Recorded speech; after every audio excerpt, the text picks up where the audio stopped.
Posible raw agad na maaresto bago magpasko si dating Senator Bong Revilla, kaugnay ng pagkakadawit niya sa flood control scandal.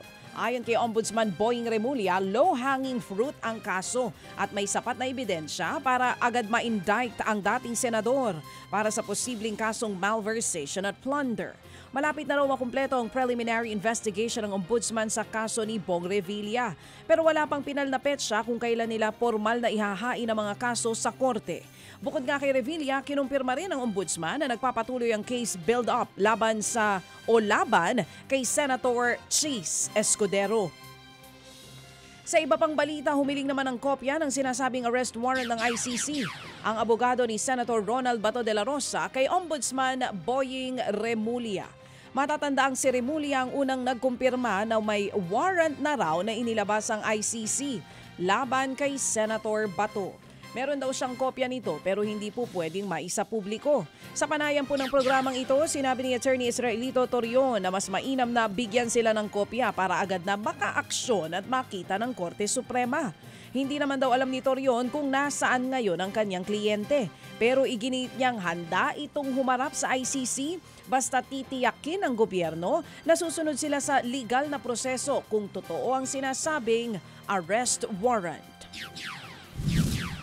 Under Article 89 ng Rome Statute, nagsasaad nga na kailangan yung surrender should be in accordance with the procedure under the Rome Statute and the procedure under their national law. Hindi naman po pwede na gagawin na naman natin yung ginawa natin kay Tatay Digong, nadakpin na lang kaagad, hindi pa dinala sa competent judicial authority.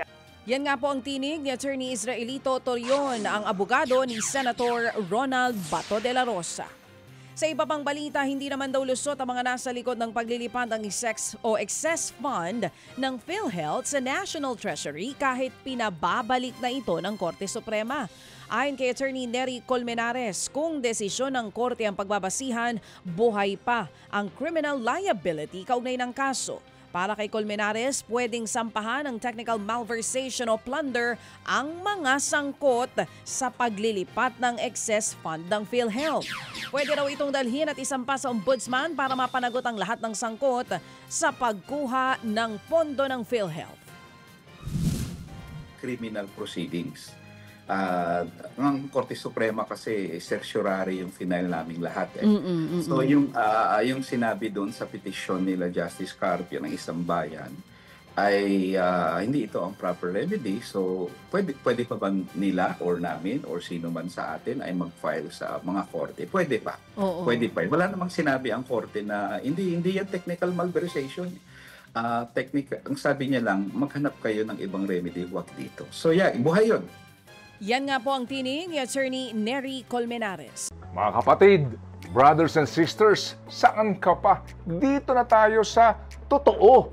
Dito na tayo sa True FM. Mga kapatid, mag-subscribe and follow po kayo sa social media accounts ng True Network PH. Yan po kami, hanapin nyo lang True Network PH, Facebook, Instagram, YouTube, TikTok, and podcast. Mapa Apple or Spotify man yan, mahahanap nyo kami. Lahat ng mga napapanood at napapakinggan nyo po sa programa, nasa social media accounts namin yan. So paano mga kapatid? See you sa social media!